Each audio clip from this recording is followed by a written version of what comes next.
Peace and welcome to the culture here on the Black Star Network. Folks, it is Dr. King Day in America, and we've got a lot to say about our beloved civil rights and international leader.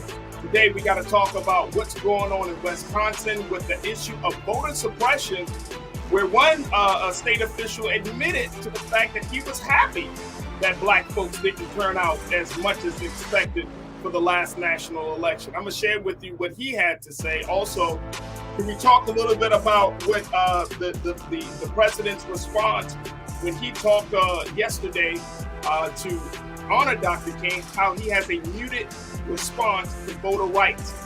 Yeah, we'll be checking in with my brother, Dr. Jason Nichols, to get his take on it. Plus, let's talk about Dr. King and his history. There is a part of Dr. King's history that we don't talk about. I'm going to point it out for you. I'm going to lay it out for you, folks. And God willing, let's have a conversation about this, because we can talk about the greatness of Dr. King, but can we talk about his crucifixion? Got a lot to share with you. Stay with us. It's all happening on today's edition of The Culture right here on the Black Star Network. Let's go.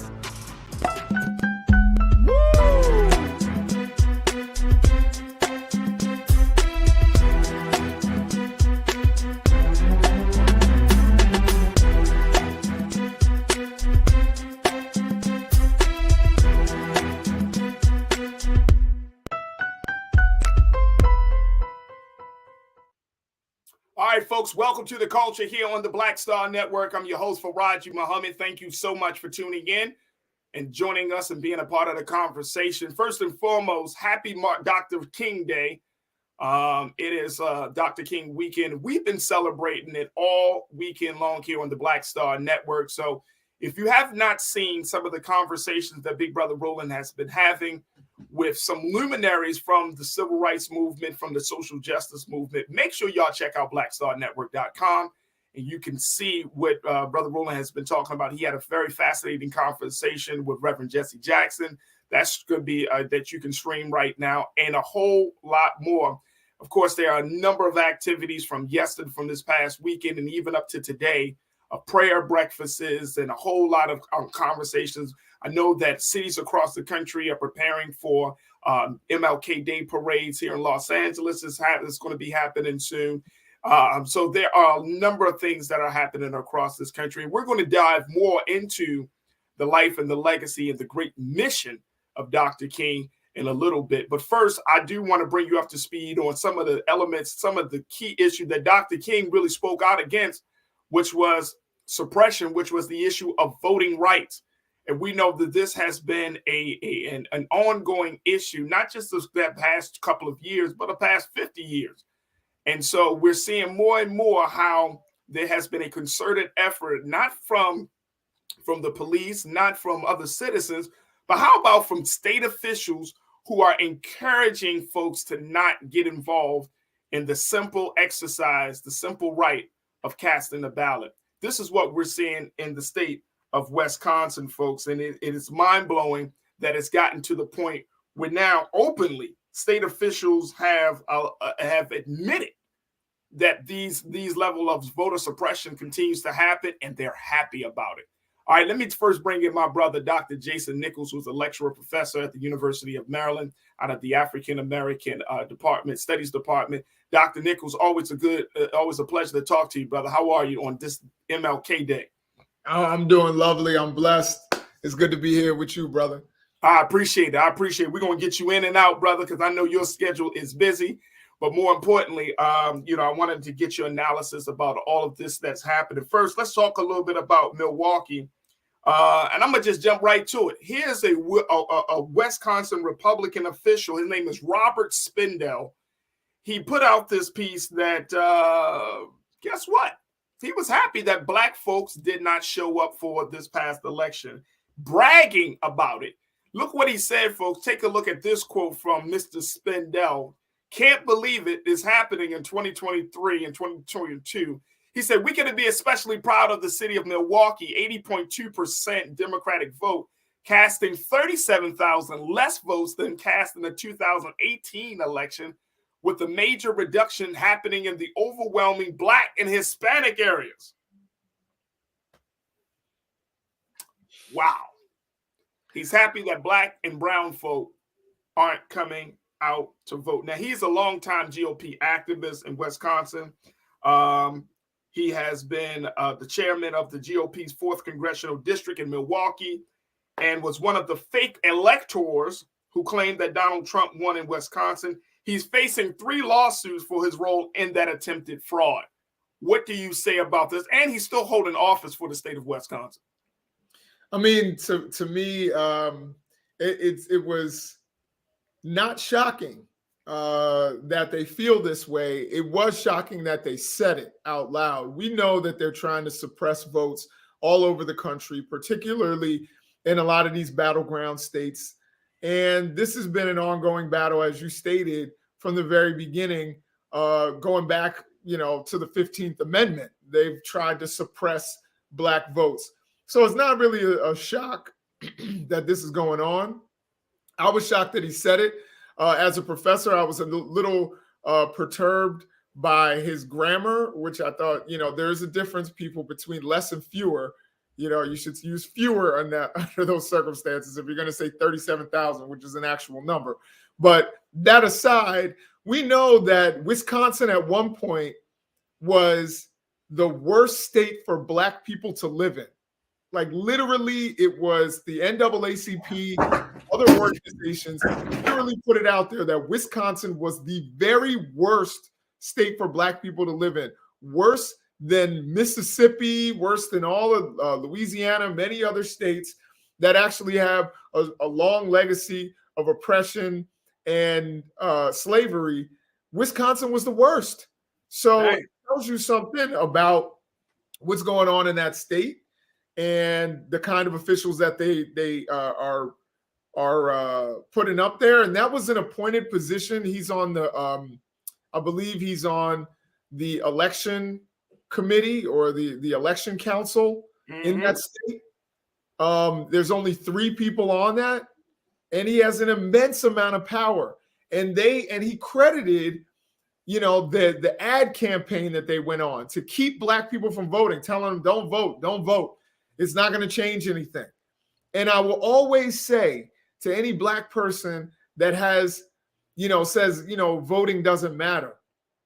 Though my response is always, if that were the case, they wouldn't put so many obstacles in the way of black people voting. They realize that voting is important. Now we're moving to a point where they're just trying to, completely undermine elections, but voting is important. Is it going to change everything? Absolutely not.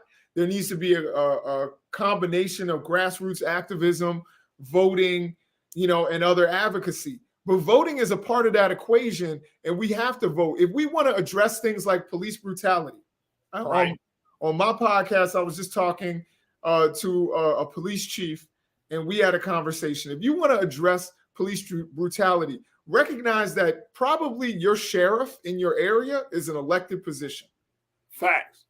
Your mayor certainly is elected, who chooses your police commissioner, but your sheriff is elected. You want people, killer cops, to be held accountable if they hold somebody down and tase them 7 times? Your DA is an elected position. So it's not only just the election, the big national elections that we have to come out for, and those are really important, but we have to come out and be educated voters in our local elections. And we talk about education. You're upset about education and the way we're educating young black men and girls. Your school board is elected. As a matter of fact, I would tell more people who are outraged about the way that we are educating in this country, run for school board. Don't just vote, run. You know what I mean? Recognize that you have that power, and black people, we need to execute that power, because guess what? They are trying to suppress our votes over and over and over again. And Mr. Spindell just proved it there in Wisconsin. Well, right now he is facing calls to resign, Doc, because of these statements where he boasted, the low voter turnout from black folks. And he also has put in an email, folks. He sent an email to fellow Republicans where he had noted that he appreciated and he He thought that the party's well thought out, he used this term, well thought out, multifaceted plan that resulted in a drop in voter turnout was simply effective. So to your point, yes, he was excited and he helped it. The problem is, Doc, I don't think he's going to resign, for one. And two, we got people like him all over this country. Absolutely. I think he needs, well, for that fake elector plot, he needs to be indicted. Oh, yeah. He definitely needs to go to, at least go, he needs to visit somebody's court. Right, exactly. You know what I'm saying? But see, here's that thing, though. Back to that point of, I mean, it's crazy because we all know that voter suppression is real. We also know that historically it has come from the GOP, the Republicans, because guess what? A lot more people are Democrats in this country based on the numbers. A lot more people are more lenient toward the Democratic side than the Republican side, even though you still got a nice size of people who are actually independent, right? That are growing. But the GOP has always been behind the scenes orchestrating voter suppression efforts because they know that that's one of the probably the few ways that they can actually win. And some of these local elections, some of these smaller elections that a lot of us don't even think about, right? We often been told to focus on the national stuff, but it is these local elections, like you said, for your judges, for your sheriffs, for the mayors, for the governors, those statewide and down elections. Those are the ones that make the difference, because whoever's in the state house, they control the board of elections for a given state, right? Right. They appoint certain people to run the board of elections. They have those relationships. So to connect the dots for people, that's the important part. And I'm not necessarily surprised with Mr. Spindell's comments. I am more waiting to see how will the ball drop on the other side, and more importantly, how. And we got 30 seconds before we take our first pause.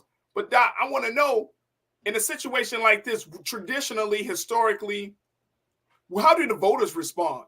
Because this could be a bombshell for us, because we're media, we talk about this stuff, you know what I'm saying, political conversations and political news. But for the average voter, does it really make a difference? I hope that this is like a locker room quote, where we can put it up in our communities, and that African Americans in particular and Latinos who really make or break elections, we need to really put this out there and say they don't want you to vote. So what are you going to do about it? Are you going to sit there on the sideline and do what they say, or are you actually going to make your voice heard and demand accountability in many different ways? And that's what I hope happens. And I'll just tell you one real quick story, because I know you got to go to break, but I'll tell you, I remember after Ralph Northam, the governor of Virginia, former governor of Virginia, got caught with blackface. Right. I was up at a particular, right-wing news station, and one of the things that there was a pro-Trump guy there, and he was just so happy. I mean, he was just so excited. And I remember he said to me, he's like, "Yeah, well, I think some black people aren't going to vote, and if black people don't vote, we win." He said it to me just plainly, like it was like. That's what I'm saying. I'm not surprised. I'm not surprised. He didn't say it on the record, but I'm more surprised that he came up. I'm more surprised he said it to you in your face as a black man. But I'm not surprised that the mentality is there. I'm definitely not surprised. And guess what? Why are we still surprised? And I'm talking about black voters, right? Like black voters are acting like, man, no, nobody can be that's insensitive or that selfish or that mean or that.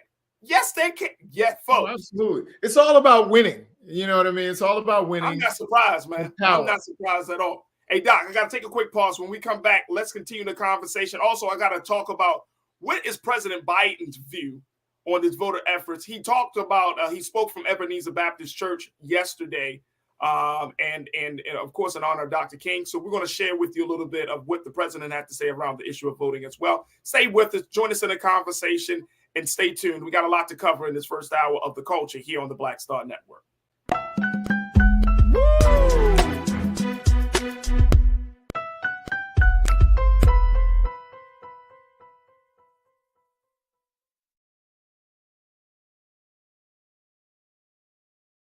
Black Star Network is here.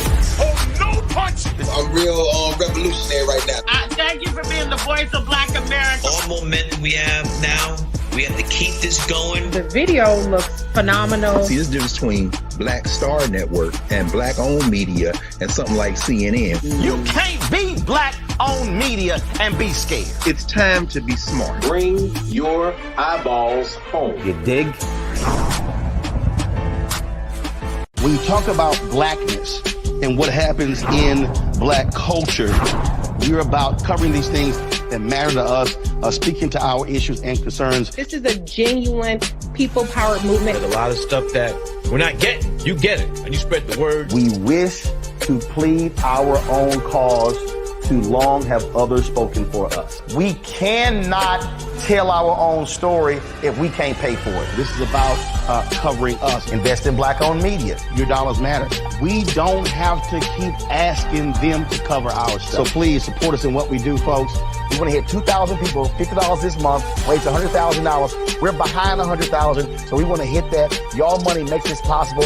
Checks and money orders go to P.O. Box 57196, Washington, D.C. 20037-0196. The Cash App is $RM Unfiltered. PayPal is R Martin Unfiltered. Venmo is RM Unfiltered. Zelle is Roland at RolandSMartin.com.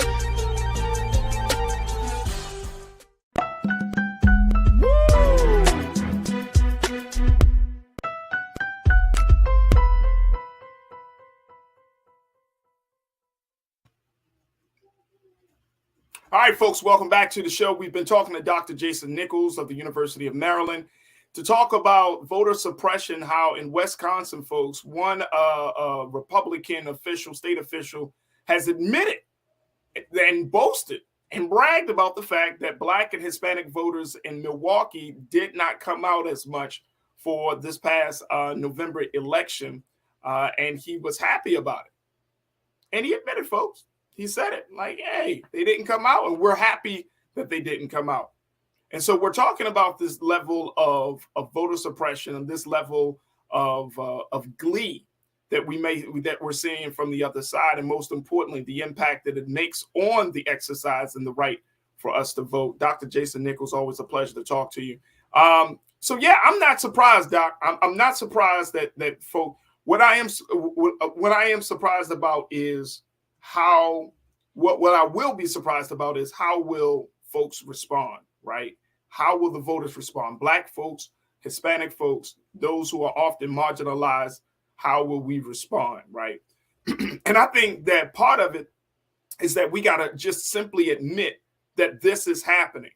You know, here on the Black Star Network, Brother Roland talks extensively, not just him, but the fantastic panelists we have on his show, talk extensively about voter suppression. But you would think that this would be something brand new that Black folks heard sometimes. You know what I mean? Because when I be like voter suppression, like states still doing that, like damn near every state is still doing some level of voter suppression. If a Republican, and I'm gonna say it, if a Republican is in charge, it's happening. It's happening. I'm just going, hey, we got to call a spade a spade. If a Republican's in charge of the state, if they're in charge of the Board of Election, guess what's going to happen? Everybody ain't going to get the ballot. Everybody's not going to be able to go to cast their vote. And we're seeing this across the country. So I'm not surprised, Doc. Right. And I'll tell you this, in Wisconsin, when you look at it, Mandela Barnes was really close to winning that election. He could have used those 37,000 votes, from his people, from his Black and Latino people. But they, again, they're really effective at it. They've been doing this for 150 years. This has been something, that they've been doing for a very long time, and they're very effective at it. And we have to find ways to counter it. And we have to make sure that the message is spread to everyone that voting does have a value. Voting is important. It's not just something that, things never change. There are other things we need to do. Absolutely. We need to come up with new economic solutions. We need to find, ways to fix schools besides, just voting. So your job is not done when you just cast a ballot. But that is part of it, in order to share in power, we have to do that. So these are, things that we need to really take seriously as a community. Absolutely. Absolutely. Conscious thought. And folks, I want to get your take on this as we talk about this issue of voter suppression. Then I'm going to throw something else into the mix when we talk about President Biden and his response to the larger conversation. But conscious thought, you kicked us off. You said, and that's the painful arrogance of it all. He knows, speaking of Mr. Spindell, he knows that his own won't do anything about the comment or illegality. And he's talking to our other culture crew member, Pauline Hunt. He said, of course they admit it, knowing nothing is going to be done about it. Of course. No repercussions, no consequences. It's like, it is what it is. Yeah, I This is the same. And folks, please don't expect the GOP to correct itself, because this is the same party. This is the same party that got George Santos, the liar. They still protect him. Still like, nothing's here. Nothing's wrong. This is the same party. We know he lied. But guess what? He's going to be your elected liar. So I'm not surprised. Conscious thought, my guy, thank you so much. Valerie, you said it right. You said, why are we still surprised? We're not still. I know we're not surprised. Dr. Jason Nichols is not surprised. I know we're not surprised. But here's the thing, though. I think to this point, Doc, once a situation like this comes up, I think people some, not all, of course, but some of us feel defeated, right? Like, okay, so they're going to put up a resistance to this. And it's like, so what's the point, man? Like, they always seem to, and this is how I know a lot of Black folks. I know this, man. They always seem to get away with the stuff. So it's like, what's the point? Why are we even fighting this? Why are we even trying to make things right? Because there are no consequences. So I'm gonna pose this to you, Doc. What would you say to an individual who thinks this way? I think the way that you make them face consequences, honestly, for elected officials, is voting. That's the way you make them face the consequences. You go out, you vote. Now, there are other things you can do, of course. We saw a lot of things. A lot of things are changing in our schools. Show up at the school board meetings. That's what the other side does. You know what I mean? They're engaged. They didn't even really get anything seriously done, but they're still out there at the school board meetings saying, we don't want to be taught about, the real Dr. King. We want the fake version. We don't want to be taught real history. We want our kids to learn the fake version or learn none at all. So we've got to counter that with our own activity. This is what Dr. King was all about, was direct action. So you need to do that. And with elected officials, they can't put people on election boards if you go and, vote them out and you get the right people in office. And again, we've also got to put, in some cases, those of us who have a little bit of a means, we've got to counter what they're doing. They're putting ads on the air. We've got to counter those ads. You know what I mean? We have to do everything we possibly can. I know Roland would plug Black Star Network, say, hey, listen, give to Farajii's show. Make sure you get some ads on Farajii's show. Yeah. And make sure that the community knows what's going on. That's the way you actually counter these bad faith actors that are mainly coming out of the GOP. I think that too, and let me speak to that point too, Doc. I think some of us tend to believe, and I'm talking about us as I know some of our people think we're talking heads, like we're not actually connected to the direction action part. Like you're in the classroom, I do my community work and connecting with people on the streets and grassroots stuff. And it's like, sometimes that's just an anomaly, right? Because most people see us as talking heads. But I think in the talking head space, there's this assumption that Black folks don't know the importance of voting. And I push back on that. Right. I would push back on that. I think that a lot of our people, not just watchers of this show and this network, but I think a lot of Black people understand the importance of voting. What I don't think that we as talking heads catch on to, though, is that we don't understand that that's their form of resistance. That's their form of saying, the candidates that we're seeing right now don't speak to my interests. That's their form of saying, I'm tired of this system telling us all these promises and leaving us with heartbreak. That's their form of saying that, you know what? If my vote counted, then count the damn vote. Do it properly. Right. So I don't think, and we can't just naturally throw this blanket over like black people don't vote in droves. Every single election, and I'm talking about men and women, we're coming out. So in 2023, and now y'all can quote me on this, black people vote, but black people don't vote because they are tired of being lied to. They're tired. Our people are just tired of the bullshit, bro. That's what it comes down to. I don't think it's that we don't want to vote. We don't know how to vote. We don't understand the history of voting. We're just tired of the present modern day BS.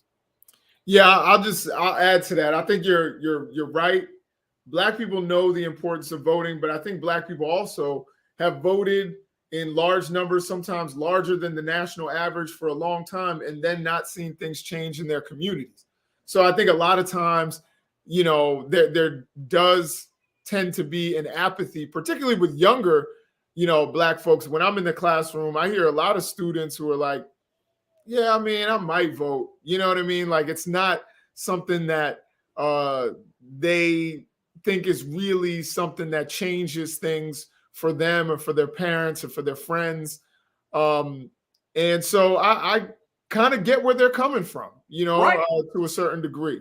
Right. My thing is, you have to understand that voting is only one part of it, but I think black people recognize the importance of voting. We would have never had an Obama administration, and a generation before, you would have never had Harold Washington in Chicago.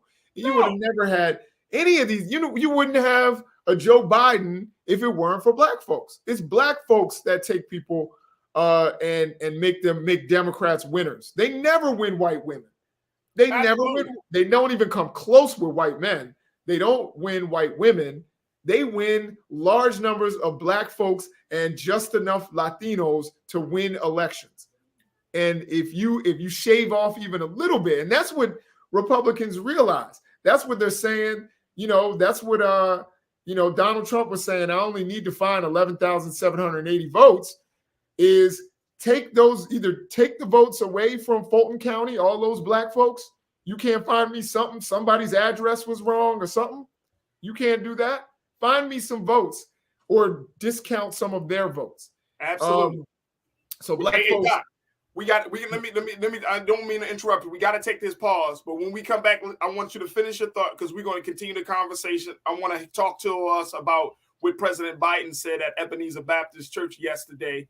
And yeah, we're going to need to talk about some things. Stay with us, folks. We got a lot to cover as we continue the conversation about voter suppression and the time it takes for us to see some real justice in that area. Stay with us. We'll talk about it here on The Culture on the Black Star Network.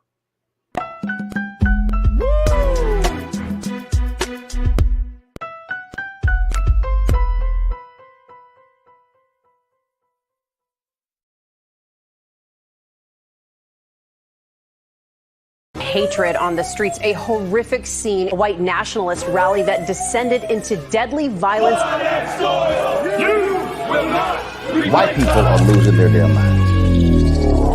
As an angry pro-Trump mob storms the U.S. Capitol, we're about to see the rise of what I call white minority resistance. We have seen white folks in this country who simply cannot tolerate black folks voting. I think what we're seeing is the inevitable result of violent denial. This is part of American history. Every time that people of color have made progress, whether real or symbolic, there has been what Carol Anderson at Emory University calls white rage as a backlash. This is the rise of the Proud Boys and the Boogaloo Boys. America, there's going to be more of this. Here's all the Proud Boys, guys. This country is getting increasingly racist in its behaviors and its attitudes because of the fear of white people. The fear that they're taking our jobs, they're taking our resources, they're taking our women. This is white fear.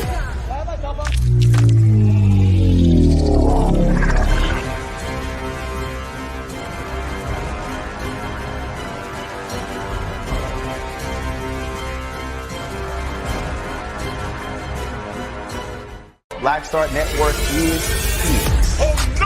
I'm real revolutionary right now.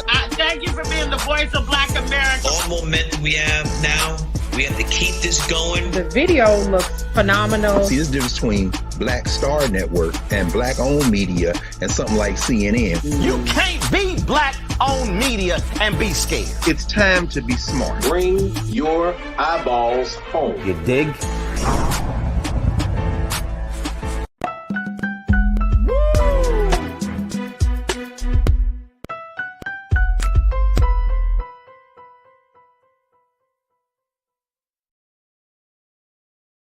All right, folks, excuse me. Welcome back to the show. We've been talking about voter suppression and talking about the impact that it's making, as we see in the state of Wisconsin, how one Republican official has been criticized and even has been asked to step down from his position as a Wisconsin state official because of his recent comments where he bragged and boasted about Black and Latino and Hispanic voter turnout being low. Now, that's one side of the conversation. I want to bring in the other side of the discussion. That's what we're seeing on the state level. Well, what about what's happening on a national level? I want to share with you a little bit of what President Biden had to say about this very issue. And I want to bring my brother, Dr. Jason Nichols, back into the frame as we have this part of the conversation as well. Doc, something that the president has, always touted is he always has put himself out there as being this guy who will save voting rights in this country, is particularly for Black folks, right? Because he understands the fact that he really could not be in office. And I think this is not even just us talking as Black people. I'm saying in white spaces, white media, it has been admitted. President Biden would not be President Biden if it were not for the Black vote, for Black voters. Yeah, that's a fact. It wouldn't have happened. Right. So the president went to Ebenezer Baptist Church. Now, last year when he went to Ebenezer Baptist Church, he really, of course, it's 2020, this is 23, 22. So he really pumped up the fact that he is going to get things done for voting. That was literally last year in January of 2022.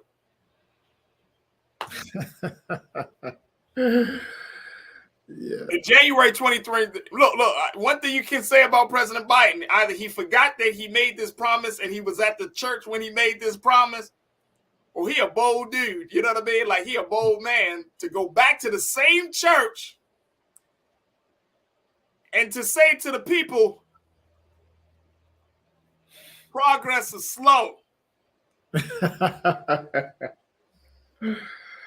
All right, so let me just share with you what the New York Times, how they put this thing out there, because again, this is not Black folks talking. This is coming from the New York Times. And Keenan, I'm gonna try to send this quote to you. But look, here's what how the New York Times reported it. When they said Mr. Biden a year later returned to Atlanta on Sunday with little to show for voting rights. It said he may not have flinched because he said, "I will not flinch, I will not yield." But he did not succeed either. None of the sweeping voting rights measures he championed passed the Democratic-controlled Congress last year, and the prospect of any passing a newly elected Republican-controlled House seemed vanishingly small. And so a leader who arguably owes his presidency to the critical and timely support of Black voters in 2020 was left to offer only vague exhortations of hope and no concrete policy plans or legislative strategies. The president went on to say, look, I get accused of being an inveterate optimist. Progress is never easy, but redeeming the soul of this country is absolutely essential.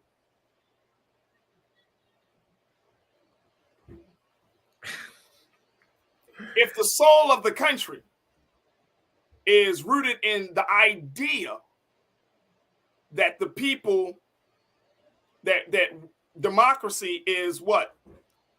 Is powered by the people. The soul of the country is rooted in the idea that the people essentially choose their leadership, the importance and value of that the people, the will of the people is what guides the country. That's the real work. That's the soul, to get the people to trust their own decision making and to trust those who they choose to represent them.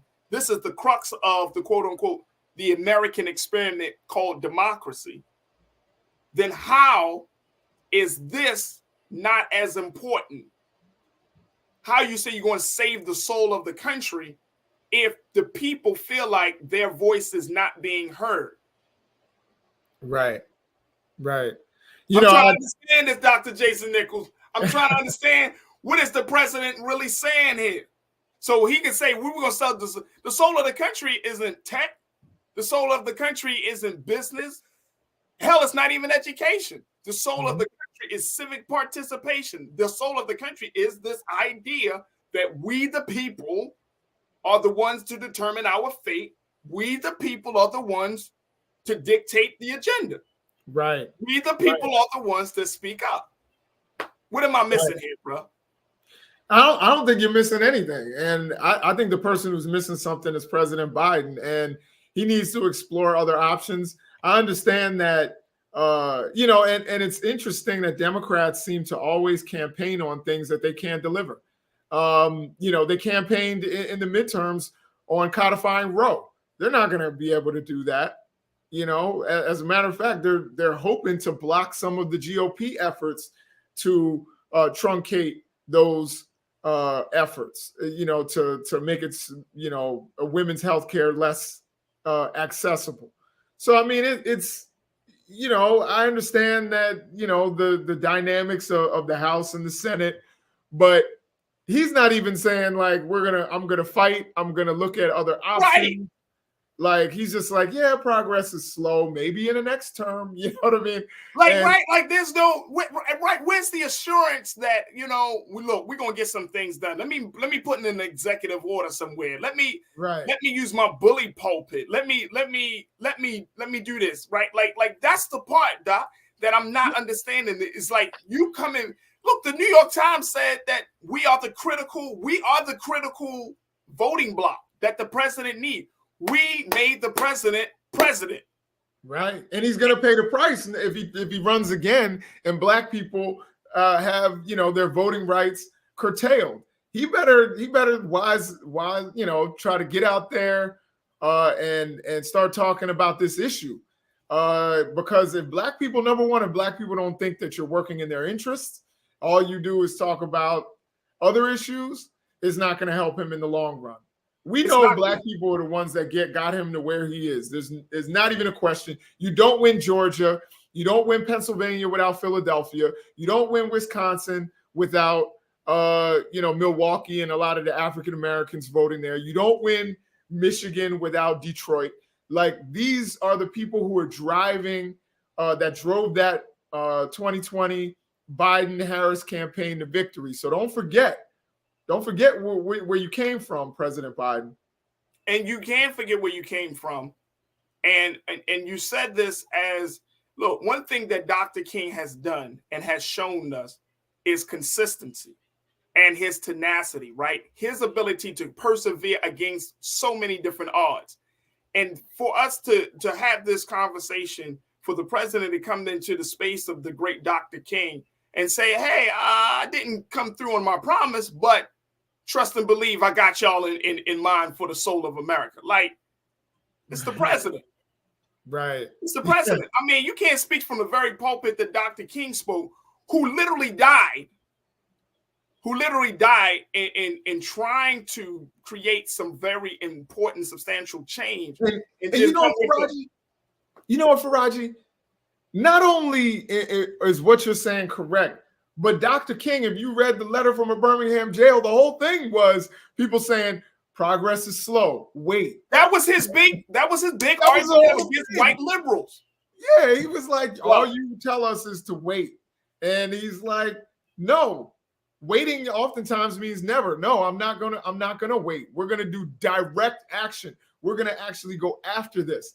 And the fact that Joe Biden would go to Ebenezer Baptist Church and say that, and that be his message, is so incredibly tone deaf.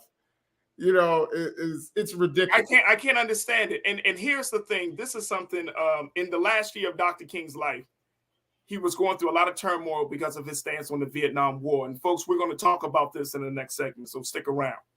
But when he was trying to get some R&R, he was traveling to Mexico. He made a stop in Dallas, Texas. He ran into Reverend Billy Graham, the Billy Graham. And Billy Graham said, you know, Dr. King, I see you're a man that's trying to do some good things. He said, but y'all Negroes need to slow down. He told Dr. King this when Dr. King was trying to ramp up the opposition against the Vietnam War. He said, y'all Negroes need to slow down. See, this is the messaging that we've been getting for 50 years. Mm-hmm. So when we hear that, and when I'm hearing that in 2023, progress is never easy. Progress needs to, come on, Mr. President. No, sir. No, sir. Yeah. Progress is never easy. Nobody expected it to be easy. It's been 50 years. Nobody is there's no other group of people that is experiencing this level of slow progress other than Black folks in this country. Right. Yeah, we know it's not easy. Come on. We already know that. That's stating the obvious. I mean, who was getting sprayed with the water hoses and chased with the dog? We know progress isn't easy, but we know that we don't resign ourselves to wait, slow down, it'll happen. No, we don't do that. And you're supposed to be our advocate. We put our trust in you. Our trust in you is our vote. So you need to advocate for us, if you want to actually win some of these elections and move forward. I think the Democratic Party can't forget. Absolutely. Look, we're going to see, and I'm sure there's going to be some backlash, Doc. So, by the time, God willing, you get back on here next week, we're probably going to have this conversation again. Be like, remember last week? There's going to be some back. If not, then let us raise our voices here on the Black Star Network to let folks know that this is unacceptable from a president who said he would not yield and he would not flinch. Because it looks like right now his spine is a little bit rubbery, and looks like he's pumping the brakes on some things. I might be wrong, but that's what I'm getting. Dr. Jason Nichols, my brother, thank you so much for joining us as always. He's Dr. Jason Nichols, professor, lecturer of the African American Studies program at the University of Maryland, always joining us, and he will now be joining us on Mondays. So here on The Culture. So Dr. Nichols, looking forward to reconnecting with you soon. Thank you, brother. Absolutely. Thank you, my brother. Absolutely. Folks, we got to take a quick pause. Can we talk about Dr. King? Can I really talk about Dr. King and why we need to talk about the very full and real history of Dr. King? That's my next segment with you, and I want to have it with you, my online culture crew. So stay tuned for that conversation up next here on The Culture on the Black Star Network.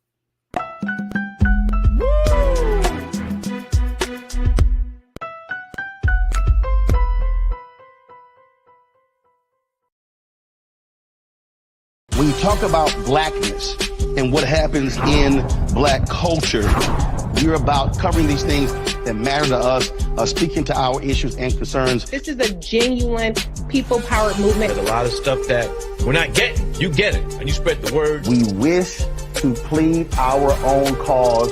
Too long have others spoken for us. We cannot tell our own story if we can't pay for it. This is about covering us. Invest in Black-owned media. Your dollars matter. We don't have to keep asking them to cover our stuff. So please support us in what we do, folks. We want to hit 2,000 people, $50 this month, raise $100,000. We're behind 100,000, so we want to hit that. Y'all money makes this possible. Check some money orders. Go to P.O. Box 57196, Washington, D.C. 20037-0196. The Cash App is $RM Unfiltered. PayPal is R Martin Unfiltered. Venmo is RM Unfiltered.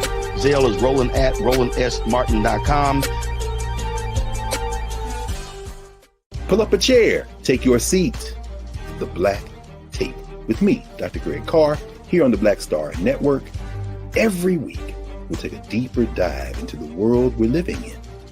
Join the conversation only on the Black Star Network. I'm Deborah Owens, America's Wealth Coach, and my new show, Get Wealthy, focuses on the things that your financial advisor and bank isn't telling you, but you absolutely need to know. So watch Get Wealthy on the Black Star Network.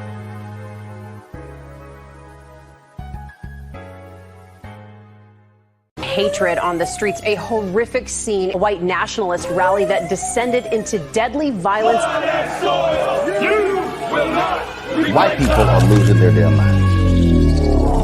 As an angry pro-Trump mob storms the U.S. Capitol, we're about to see the rise of what I call white minority resistance. We have seen white folks in this country who simply cannot tolerate black folks voting. I think what we're seeing is the inevitable result of violent denial. This is part of American history. Every time that people of color have made progress, whether real or symbolic, there has been what Carol Anderson at Emory University calls white rage as a backlash. This is the rise of the Proud Boys and the Boogaloo Boys. America, there's going to be more of this. Here's all the Proud Boys, guys. This country is getting increasingly racist in its behaviors and its attitudes because of the fear of white people. The fear that they're taking our jobs, they're taking our resources, they're taking our women. This is white fear.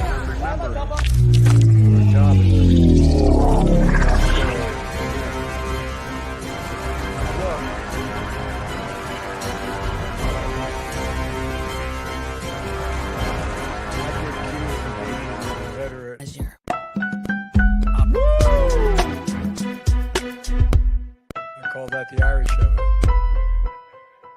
We're never on top, always stepped on, but we are optimistic. Like Dr. King. All right, folks, welcome back to The Culture here on the Black Star Network. I'm your host, Farajii Muhammad. Thank you so much for tuning in and being a part of the conversation here on this very, very important day as we are celebrating this. The whole country continues to celebrate our beloved leader, Dr. Martin Luther King Jr. Now, it was 55 years ago today, folks, 55 years ago where that Dr. King was killed. But this is his birthday.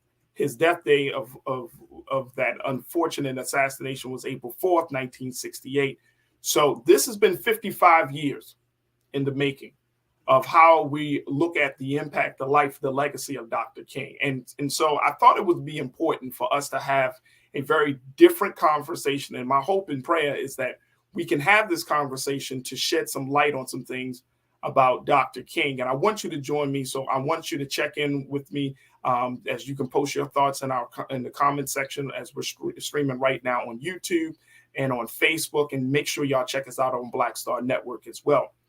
But I'm calling this segment, and this is coming from what I heard Brother Tavis Smiley say yesterday as he related to the words of Dr. Cornel West. He said Dr. West said to him that we are living in the Santa classification of Dr. King. I want to say this word again, folks, because you know how Dr. West can get with words. But he called it the Santa classification of Dr. King. And what does that mean?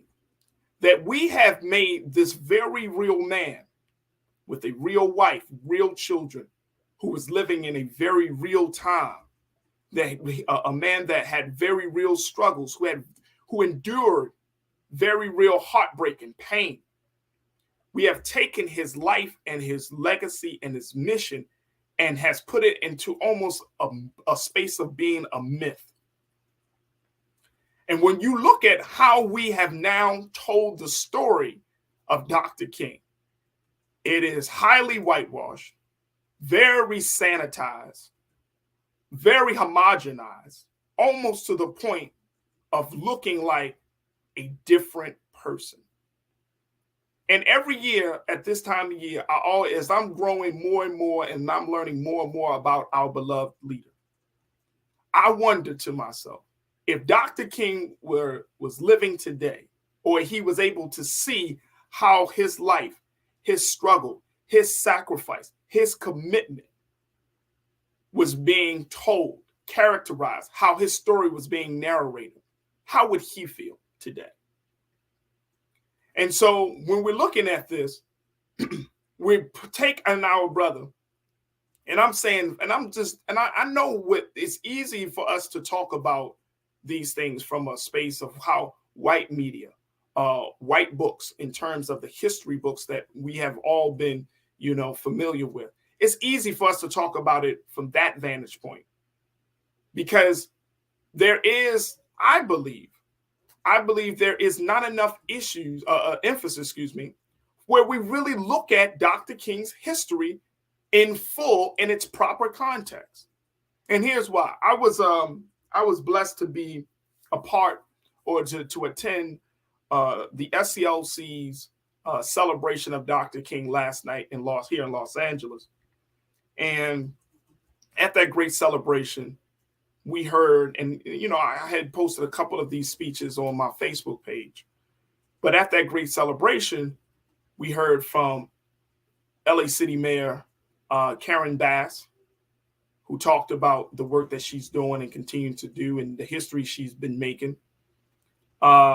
We heard from one of the great scholars, historians, and pastors of our time, who was a great comrade to Dr. Martin Luther King, Reverend Dr. James Lawson III, who talked about how scripture has been distorted for white purposes. And this is what Dr. Lawson made the point of, that our understanding of religious freedom, our understanding of God, is through the lens of white people and our oppressors and slave masters.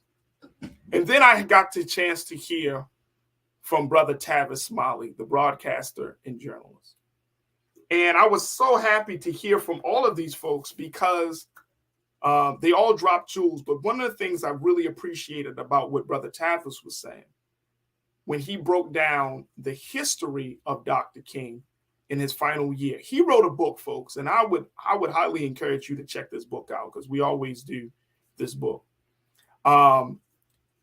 Check out the book, and Keenan, if you could pull up the book cover. If you haven't read this book, he wrote this book called Death of a King. He wrote this book with David Ritz, the real story of Dr. Martin Luther King's Jr. final year. And this book, let me just tell you, folks, this book opened my eyes about the great trials and tribulations that Dr. King had to endure in his final year of life. The book starts off April 4th, 1967. The same day, a year earlier, a year to the day of when Dr. King was assassinated on April 4th, 1968. April 4th, 1967, folks, Dr. King took a stand that forever changed his life. And most importantly, it was a stand that shook America, a stand that caused him to become the most hated Black man in America. See, we don't often talk about the crucifixion. Brother Tavis was talking about this, of course, in the spiritual terms. He said, when you talk about Jesus, he said that we often talk about the resurrection, but we don't go too far or too deep into the crucifixion. The same way we put up Dr. King, because we look at his story and we've mythologized, add this mythology to it. But we don't talk about the great struggles of Dr. King. And in his final year of life on this planet, Dr. King endured more hatred, more disdain. He was shunned more in his final year of life because he took a stand where he made a great speech. And this is probably one of his most greatest speeches that we probably don't even remember. But he took a stand. He spoke at Riverside Church in New York City. And he talked and became very critical about America's involvement in Vietnam. And during that speech, he made the statement that America, you are the greatest purveyor of violence on the planet. That sentence, that speech, took Dr. King from being just a civil rights leader into an international peace activist at the expense of the support that he can do, that he had garnered all the way up to that point. It took him to becoming one of the most beloved, one of the most celebrated, one of the most praised Black men in America to becoming the worst, and he was rejected within a year's time, folks. Take a look at it, and the history will bear me witness. History will bear me witness. Now, why don't we talk about this part of Dr. King's legacy? Why don't we talk about this part of his history? because there is something that I think that we continue to promulgate as not just Black folks, but this country. But let's just deal with us. It's easy to accept our civil rights leaders, and this has been the case, and this is probably why we have, some of us have this love, and some of us even don't want to admit it, that we don't like Dr. King because of how his story has been presented to us. Not because that's actually who he was, but because of how the story has been presented to us. For Dr. King's story has always been one of meekness, great humility, weakness, one where we see Dr. King getting hit in the head with bottles as he's marching and protesting, one where he's talking about loving each other, one where we're talking about racial equity and racial integration. But Dr. King was actually a radical. When I was listening to Reverend Dr. James Lawson yesterday, folks, and listening to what my brother had to say about how they use the Bible as the guide for their nonviolent strategy, because it was a strategy. It wasn't that they were weak men and women, but they decided to use a strategy to bring about an awareness to the ills facing Black folks. And when he used that, he made the point that this strategy was to be an inflection point for America, and it became one. It became one. But more importantly, when we look at how Dr. King has used that strategy, and then as he was growing, he grew a lot from that great speech of I Have a Dream in 1963. Let's move fast forward to 4 years later to 1967, where he's not just talking about civil rights and nonviolence in America. He's talking about racism, poverty, and militarization in this whole country, and the level of imperialistic colonial control that America has wanted to use to dominate other countries. Now he became a threat. He wasn't a threat when he was just talking about voting rights. He became a threat when he spoke against the economic, political, and imperialistic interests of this country. And we got to be real about that. And that is to show us, as we take our next pause, folks, that is to show us that when you stand up and you speak truth to power, you are going to be shunned, you are going to be rejected, you're going to be hated on. And what kind of model would that serve the next generation?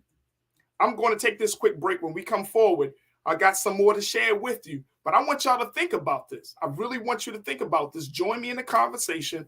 Post your comments in our chat section, and we're streaming on YouTube and Facebook and Black Star Network. And let's really have a conversation about the Santa Clausification of Dr. King, why we must know his full and complete history, because we can't become empowered. We can't stay at 1963. We got to move up to 1968. What happened in that 4-year time span? How did Dr. King become beloved and hated by the last year of his life? We'll continue the conversation, so I hope you stay tuned. It's The Culture right here on the Black Star Network.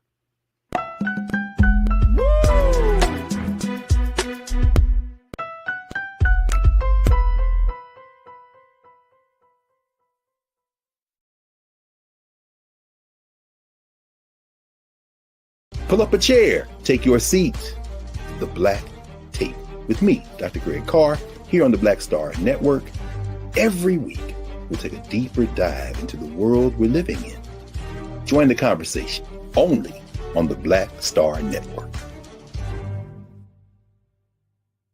Black Star Network is here. Oh, no punch! I'm real revolutionary right now. Thank you for being the voice of Black America. All momentum we have now, we have to keep this going. The video looks phenomenal. See, there's a difference between Black Star Network and Black-owned media and something like CNN. You can't be Black-owned media and be scared. It's time to be smart. Bring your eyeballs home. You dig?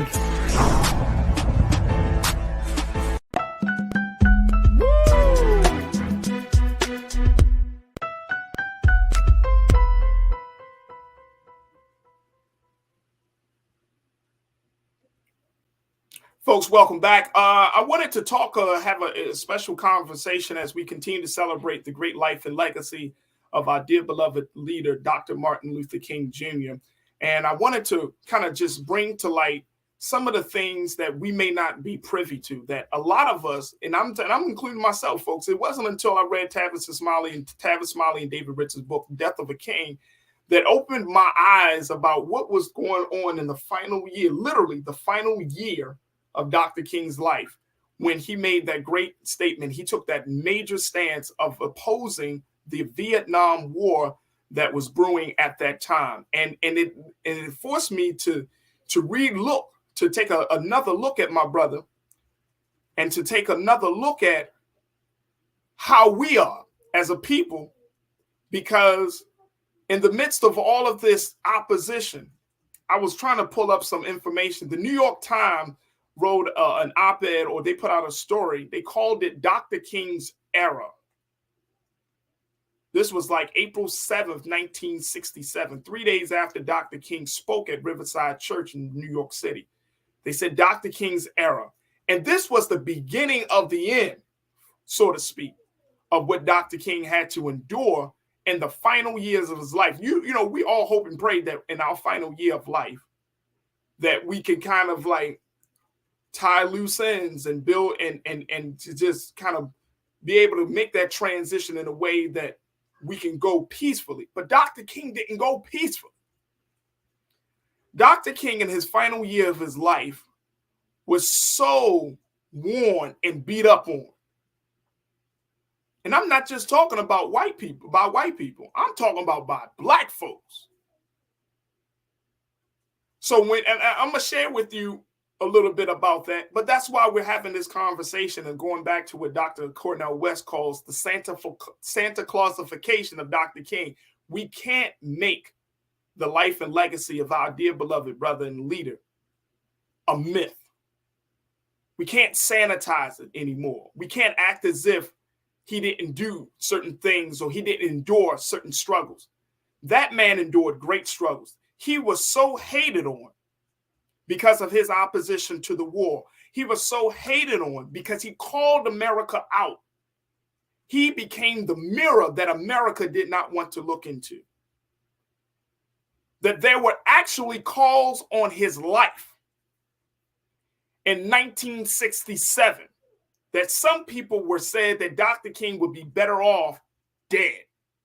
They said this for 1967, creating the winds, right?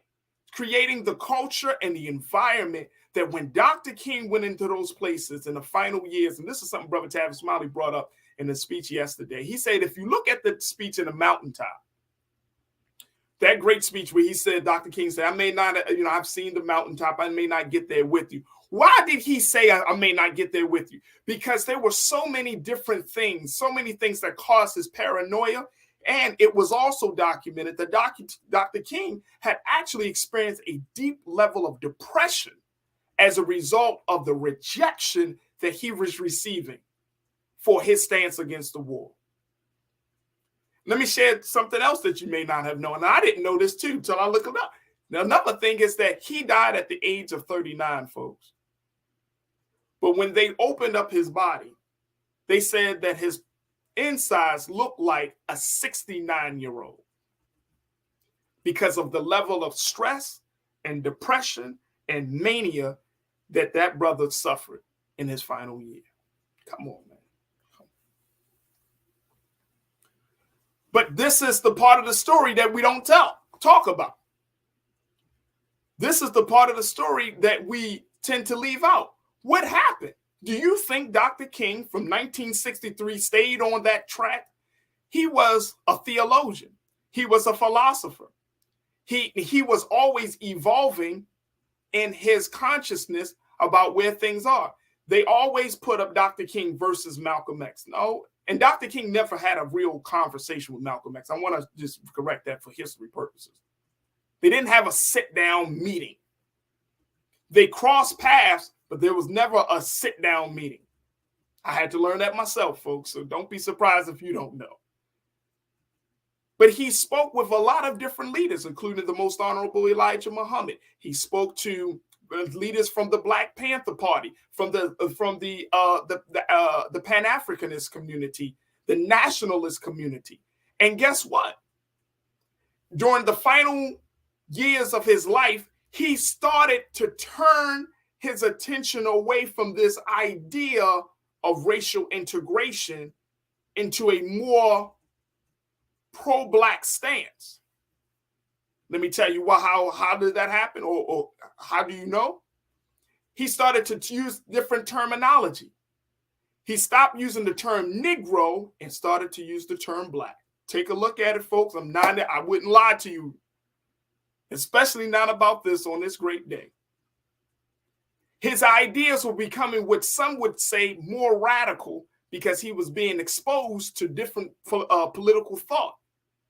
And that's why he said to Harry Belafonte, Mr. B, I think I have done a great mistake in integrating my people into a burning house, talking about this idea of integration. Check the history. All right, look, I'm going to get some thoughts from you because we're laying out a lot. And I know that for some of you, you probably say, Farajii, where are you getting this information from? I'm getting it from the book. I'm getting it from the history. Because I had to look at this stuff myself and I say, man, this is really happening. And if young people knew that Dr. King at every step of the way, you may not have necessarily agreed with some of his tactics, but that every step of the way, he was a man that was constantly thinking about us, Black folks, not just for the church folks. He was thinking about all these different factions in the Black community, but more importantly, he was thinking about making the type of progress. He wanted to make the progress quicker and faster. He wanted to quicken the pace and make it faster. That's why, going back to that piece, that when he would travel in his final year, he got so paranoid. And like I said, Brother Tavis Smiley brought this up, that he said, look at his eyes in that video. His eyes are darting all over the place. And how does a man know that he's about to be assassinated? Look at the way he spoke. How does a man, we don't know when that time will come, but this man had an innate feeling. He knew that the moment that he spoke out against the Vietnam War, the moment that he spoke out against America and her being the purveyor of violence, he knew that an X was on his back. He knew that he had a bullet with his name on it. He knew, and he only knew that. All right, let's go to, I know this is a lot, folks. This is a lot, but this is the history. All right, let me go to Tia. Tia Z, Tia, thank you for checking in. You said, unfortunately, we choose to cheer for the image that whites like. Part of it is because many of us don't know King's other side, including the beginning of the I Have a Dream speech. Facts. Tia, come on, sister. Brother Tavis talked about this yesterday. He was like, we can say that part that he's looking for the content of the character, but we don't know the first half, that first part of the speech. And the only other part of the speech that we may know is that free at last, free at last. But there is so much more. So Tia, to your point, there's so much more that we need to know just in that speech alone. And some people have said that that's the greatest speech that Dr. King has ever made. I beg to differ.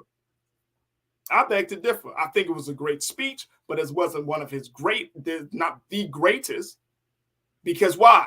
You're putting us in 1963. You're putting us in a Dr. King that hasn't fully evolved yet. Let's talk about that Riverside speech. While I was on air, folks, earlier today, CNN put out 10 places that shaped the great life and legacy of Dr. King. They talked about Memphis, Tennessee. They talked about Birmingham, Alabama.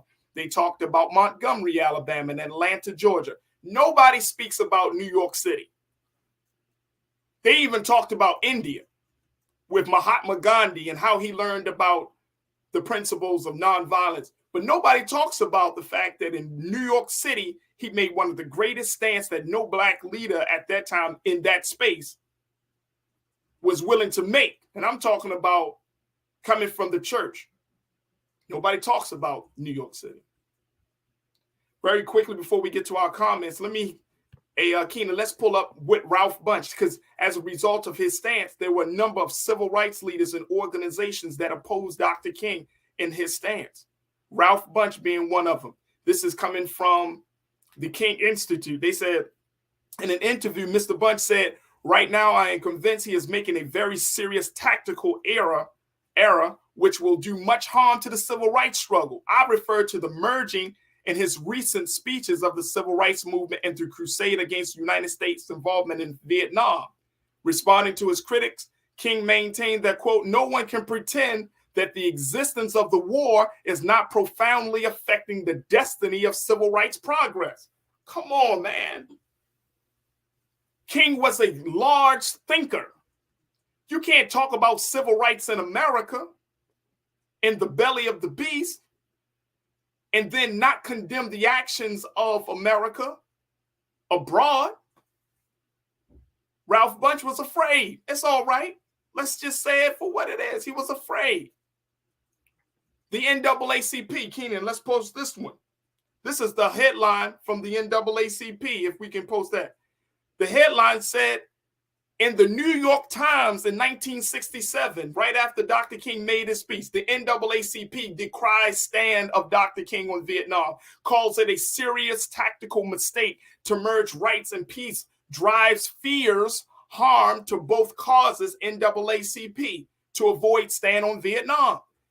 Dr. King was trying to take the black struggle, the struggle of the poor, the struggle of the marginalized to the next level, and NAACP wasn't with that at the time. The Urban League wasn't with that at the time. Major black leadership and black-led institutions and programs were against Dr. King and his stance against Vietnam. Check the history. All right, let's go back to our online culture crew. All right, look, let's take a quick pause. When we come back, I'm going to get more of your thoughts, but I'm sharing this with you because I don't want to keep hearing about the I Have a Dream speech. We can talk about that. We can talk about racial equity. We can talk about racial integration. My sister, Donna Brazil, put out a piece earlier for the Griot where she talked to him and she referenced Dr. King. And I love Donna Brazil. I think she's one of the most brilliant political minds that we've produced. But she referenced the Dr. I Have a Dream speech. I've seen more and more black thought leaders putting out this, going back to I Have a Dream. Why aren't we talking about the fact that Dr. King stood against militarization? He created the Poor People's Campaign. Why can't we talk about the fact that he not just talked about racism as being a moral issue, but how it was a systemic issue?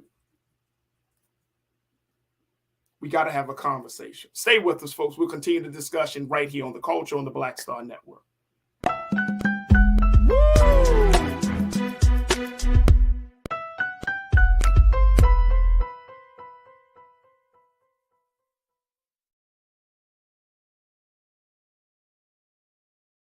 I'm Deborah Owens, America's Wealth Coach, and my new show, Get Wealthy, focuses on the things that your financial advisor and bank isn't telling you, but you absolutely need to know. So watch Get Wealthy on the Black Star Network.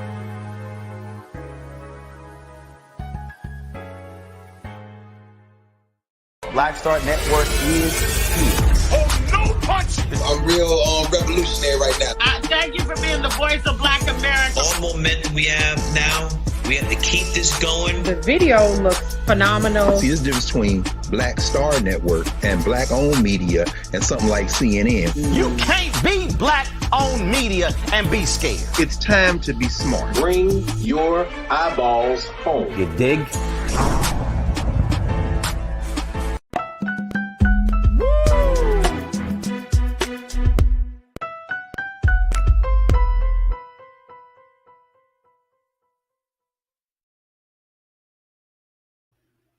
Folks, welcome back to the show. We're talking about the Santa Clausification of the great life and legacy of Dr. Martin Luther King Jr. Let's stop making our brother a mythological figure. He become like a leprechaun or something, a unicorn.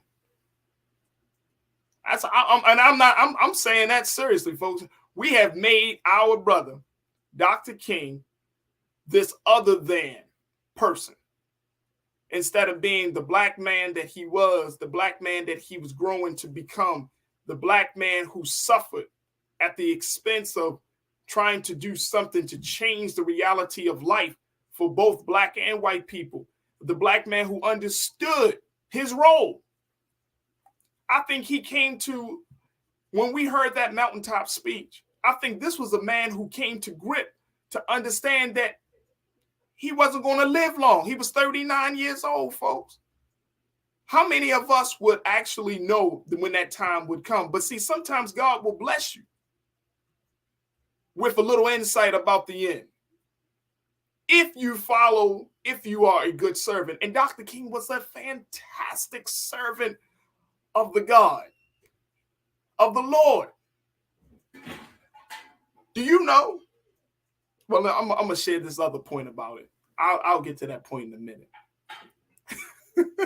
I'm just so filled up, man, because I hope and pray that this segment, and more importantly, the information and the history that we're sharing with you today, you will go and fact check yourself and trust and believe. You can always say, Farajii, you were wrong on this, but I trust. I'm not wrong. I'm not wrong. But if you can find some error in it, I will be sure to come back on this platform and apologize and make sure that we state the facts right, because I want to make sure that we're right on this. I want to make sure that we're right on this. The Santa Clausification of Dr. King has to end. It has to end. All right, Conscious Thought, my guy, you said, as Coretta Scott King once said, and you're paraphrasing, I got you, Conscious Thought. You said it wasn't until Martin started to talk about the money that they killed him. What money, Conscious Thought? What money are we talking about today that America is currently spending billions on? What effort? We're talking about the war in Ukraine and Russia. A war that doesn't seem to be ending. A war that's encompassing other countries, that's shaking up international industries. A war that has a very real, serious global impact. 45 billion. I mean, we've thrown around these numbers, right? As if, Conscious Thought, like as if this is small numbers. These are not small numbers. 45 billion for a war, to prosecute a war that the American people don't believe in. I'm going to say that again. We're putting more money behind a military effort that the American people, the will of the American people, the majority of the American people don't believe in. So if Dr. King was with us today, would he speak out about this war? Would he be able to share with us what's coming in, what's coming over the horizon, as we're starting to see other countries getting pulled in, the continent, the motherland getting pulled in? You got China coming in, civilized nations that are being drawn into this situation that's creating a larger problem, not just for America, but for the rest of the globe. Come on, how would Dr. King respond? Will he just want us to just look at this war and the prosecution of this war and the politics around this war as if this war, the money behind this war, doesn't impact what's happening here what's happening domestically? Would he tell us to keep our mouths shut? That man died with no money. He didn't have a lot of money. There are reports that say that there was often conversations that he would have with his wife. And this was with Malcolm as well. These men put their lives on the line. They put the well-being of their families on the line. I mean, come on. And that's why they will forever be spoken of in history, regardless of who writes the history book. But we all know that when you say Malcolm X or Dr. King or any other great one, that respect has to be shown. But Dr. King put himself out there, crisscrossing the country, trying to get people to think differently, trying to wake us up about what's going on with the war, trying to organize and galvanize the Black church and the churches behind the lack of moral authority when prosecuting this war. And everybody in America, from Washington to Birmingham to folks in California and all across this country, was telling Dr. King, shut up. You're not relevant anymore.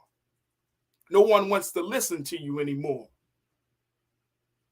Some of me went as far as to say, you stepped out of bounds, Dr. King. You went too far. Stick to the little Negro civil rights issues that you are accustomed to. And let us handle what we are accustomed to. So you don't become a threat until you start to really get into somebody's pockets. And you don't become a threat until you start to get into somebody's power. When you start interfering with their pockets and their power, oh, you become a real problem. All right, let's go back to what you got to say. Valerie, my sister, you say, yup.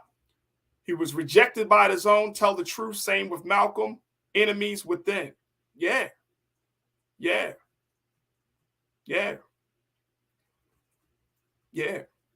And look, we hear about the great ones, right? Some of the great ones still got the fire. Like I heard Reverend James Lawson still got the fire. We talked about our late great Congressman John Lewis still had the fire. But some of them around him, they acquiesced to the enemy. They acquiesced to those who were against the rise of civil rights and Black liberation. We don't always know their names, but there were a number of men and women around Dr. King who couldn't take the heat because he lost friends as a result of that stance. He lost a lot of friends. They were with him during the being in the shade during the coolness of the day.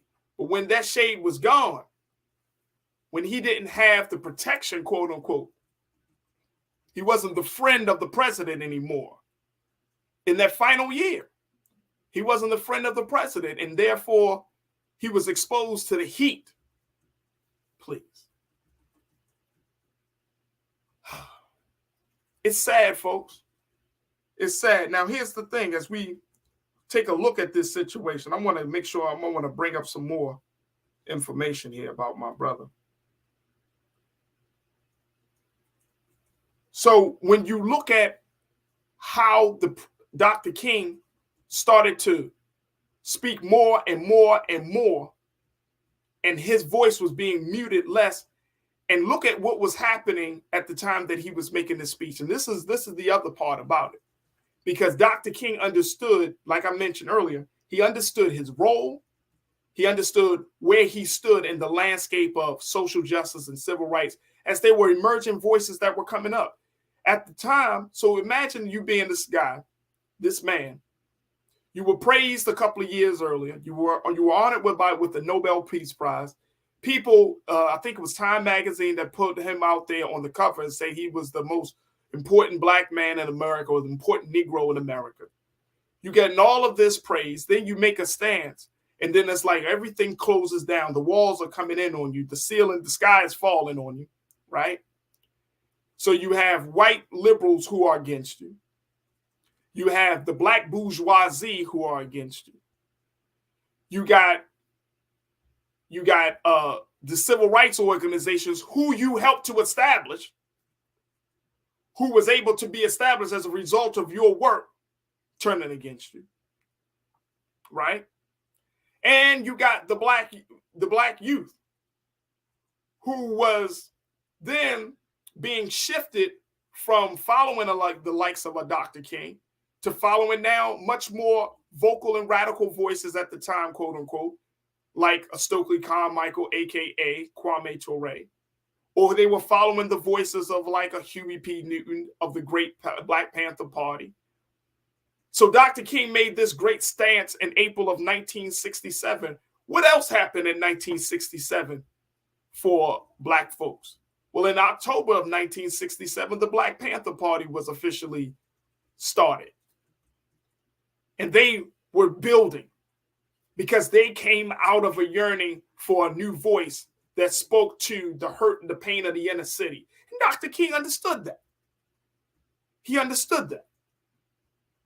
But the young people in the street didn't want to hear Dr. King no more. They wanted to hear from a Huey, especially after the assassination of Malcolm X. They wanted to be more direct action, in your face, enough is enough type of politics and philosophy. And it's important that as we have this conversation, folks, I want to implore you, talk to the people who lived during that time, talk to those family members and ask them, what was it like? Because, yeah, everybody could talk about 63, but talk to them in about 67, 68. Black folks were on fire. We were on fire. We had enough is enough. And the government saw it, the world saw it, and everybody knew that a change was coming.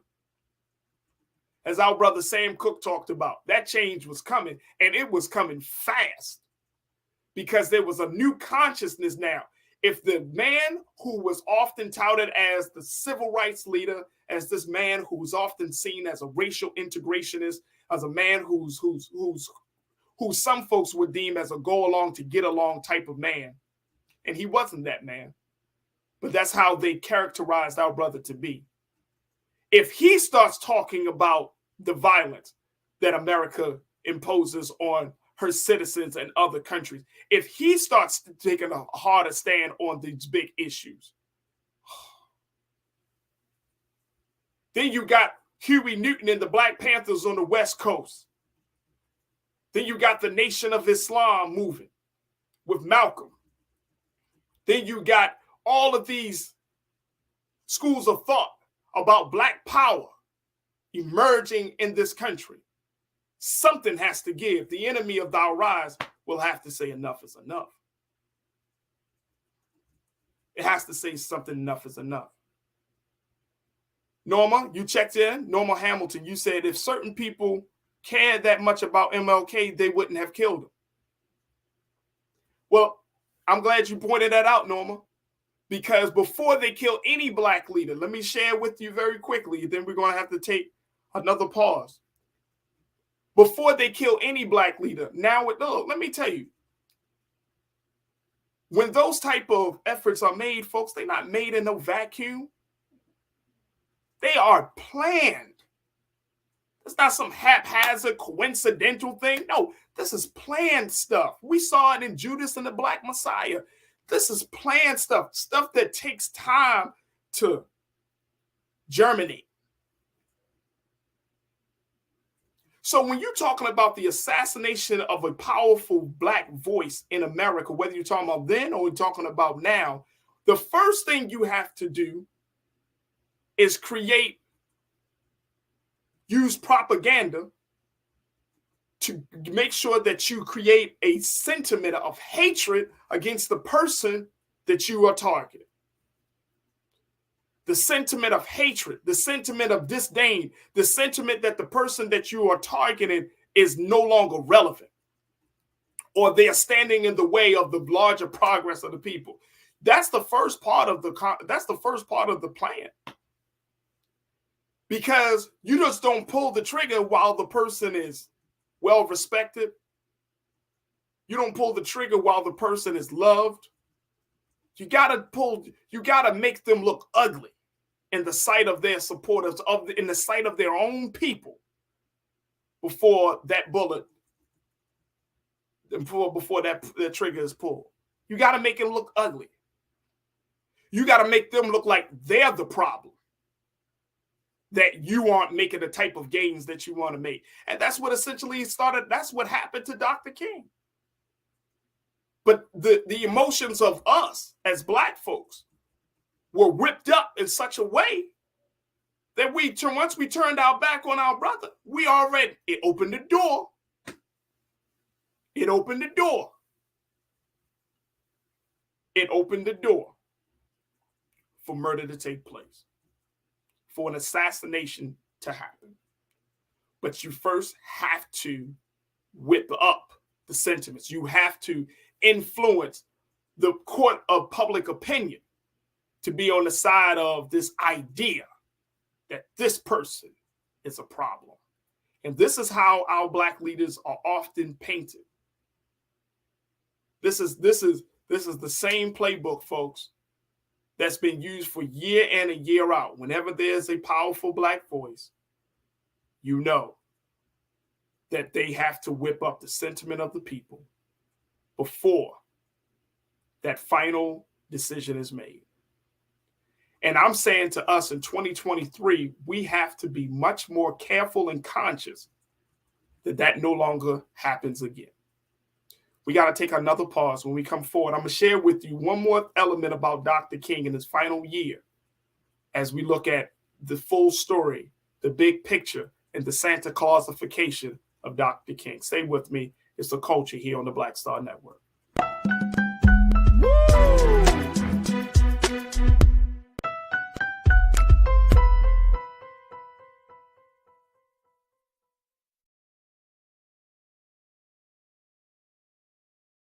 Black Star Network is here. Oh, no punch! I'm real revolutionary right now. Thank you for being the voice of Black America. All momentum we have now, we have to keep this going. The video looks phenomenal. See, there's a difference between Black Star Network and Black-owned media and something like CNN. You can't be Black-owned media and be scared. It's time to be smart. Bring your eyeballs home. You dig? When you talk about blackness and what happens in Black culture, we're about covering these things that matter to us, speaking to our issues and concerns. This is a genuine people-powered movement. There's a lot of stuff that we're not getting. You get it, and you spread the word. We wish to plead our own cause. Too long have others spoken for us. We cannot tell our own story if we can't pay for it. This is about covering us. Invest in Black-owned media. Your dollars matter. We don't have to keep asking them to cover our stuff. So please support us in what we do, folks. We want to hit 2,000 people, $50 this month, raise $100,000. We're behind 100,000, so we want to hit that. Your money makes this possible. Checks and money orders go to P.O. Box 57196, Washington, D.C. 20037-0196. The Cash App is $RM Unfiltered. PayPal is R Martin Unfiltered. Venmo is RM Unfiltered. Zelle is Roland at RolandSMartin.com.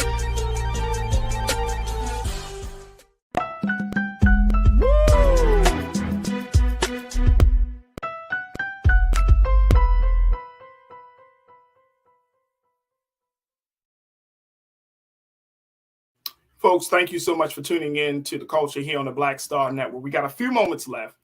And as we have this continued conversation and just sharing this history, wanted to end out on this very specific point. And I appreciate all of my online culture crew for checking in. And let's have a conversation. We can continue to have the conversation. Make sure y'all follow me on my social media at The Real Farajii on Instagram, at Farajii on Twitter. I'd love to continue to have the conversation about the final year of the life and legacy of Dr. King, and more importantly, why it's important for us not to put him in a space of a mythology, but a real man, a very, very real man that suffered greatly for the gains of his people and for the gains of this country and really the world. And this is why I think that the Creator, that God, will always bless that man to be spoken of, because he gave it all. He gave it all. In my final piece around Dr. King, in his final year, do you know, this was something that was written in the book, Death of a King by David Ritz and Tavis Smiley, but it was also, again, public record. Dr. King had made a call to his secretary, and during the final, during his trip to Memphis, where he was joining those sanitation workers.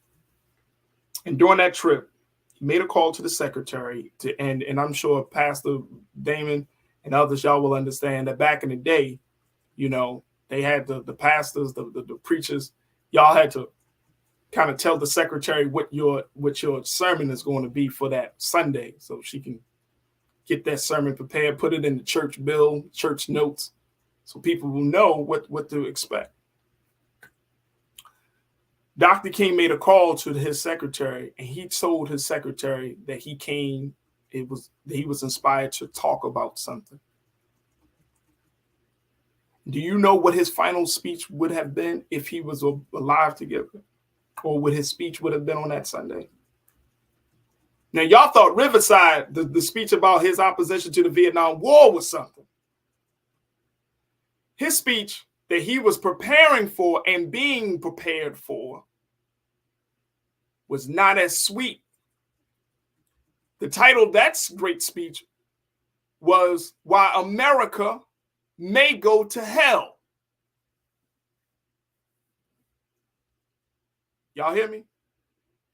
He said, Why America May Go to Hell was going to be the title of that sermon if he was blessed to give that sermon. That's a different Dr. King. This is not the Dr. King that was pro-America, quote unquote. This is not the Dr. King that talked about the goodness of the 50 states. This is not the Dr. King that we have been accustomed to understanding and learning about. This was a very different Dr. King. And that just goes to show you, let me just point this out. And from 1963 through up to 1968, in a course of 5 years, his evolution of thought changed dramatically and so quickly. Can y'all just ride with me on this for a minute, folks. In a 5-year period, he makes all of these mental, philosophical, ideological differences and gains in how he sees the world in just a small period of time of 5 years.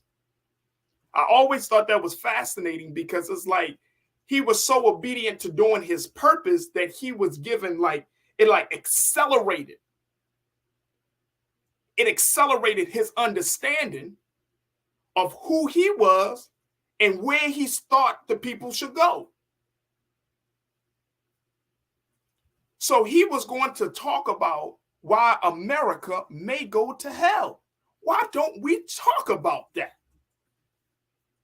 What could you imagine with the brilliance, with the mastery of language, with the world traveler, with the ideological thinker, with the theologian and philosopher, with the mouth of that man would have said to speak to why America may go to hell?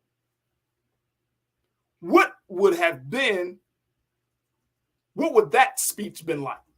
What would that sermon be like? Because it wouldn't have been a speech. It would have been a sermon. What would be the call to action? Because every sermon has a call to action. What would he have called us to do? Now, he wasn't able to give that sermon, but the fact that we got a little tidbit of the title should make us think and compel us to reflect deeply. Where was Dr. King's mind? He wasn't crazy. He wasn't insane. He didn't need to go to an asylum. His eyes were open.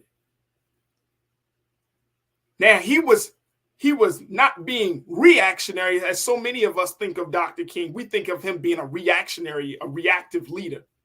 He was being proactive. He was leading us to a certain place. So he put out a title, Why America May Go to Hell. Where is that leading us to? Come on.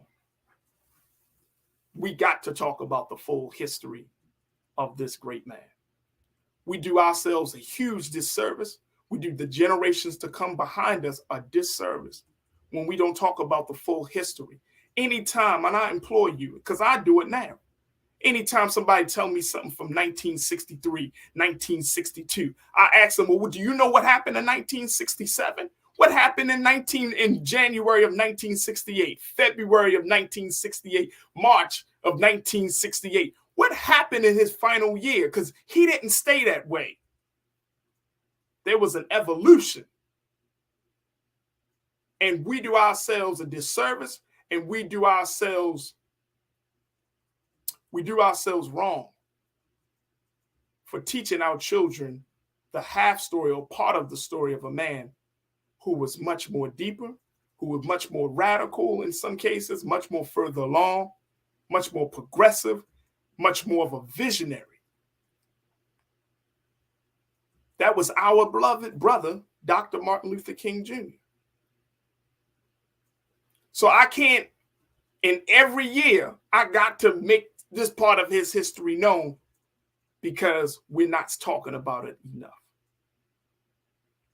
So I hope and pray that today, as we had this conversation, I know it's a little different. We didn't have a guest, but it was just an opportunity for me to share some pieces of history with you. Again, family, I would highly encourage you to take a look. Again, the book is called Death of a King by Tavis Smiley and David Ritz.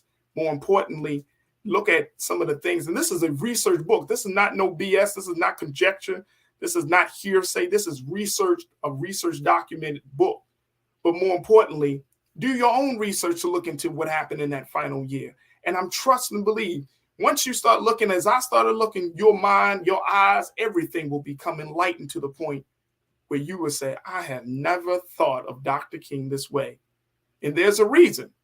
There's a reason we stay at 1963. No, we don't even go to 1964 or 65. But there's a reason. And I'm saying for us that we resist the reason, we resist the inclination to stay in 1963 by looking further and deeper into the life and legacy of our brother. So I thank you so much for tuning in and being a part of the conversation. And again, we hope that you gained something from it. I thank all of you. I thank Dr. Jason Nichols for tuning in and being a part of the discussion. Folks, make sure that you continue to support us because, you know, unlike any other space, there's no other place we're going to have this type of exchange and dialogue other than the Black Star Network. So go to our website today, blackstarnetwork.com, where you can download the app for free.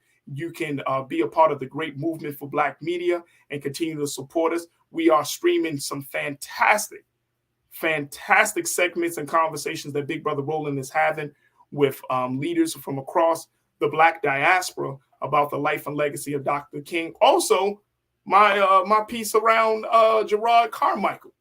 We put that out there, that little segment out there as well, that has gotten some momentum online. So I appreciate all of you for sharing it and letting people know about that. But we got a lot to talk about, folks. We got a lot to talk about. I want to thank my dynamic team, Joel, King Keenan. I want to thank the control room. And most importantly, I want to thank all of you, my online culture crew, for doing the great work of tuning in, being a part of the conversation. And folks, you know, you can always hit us up at The Real Farajii on Instagram, Farajii on Twitter. Follow Black Star Network on Instagram and Twitter, and let's keep the conversation going. All right, stay tuned. Up next is RMU, Roland Martin Unfiltered. As always, never be afraid to challenge what's wrong.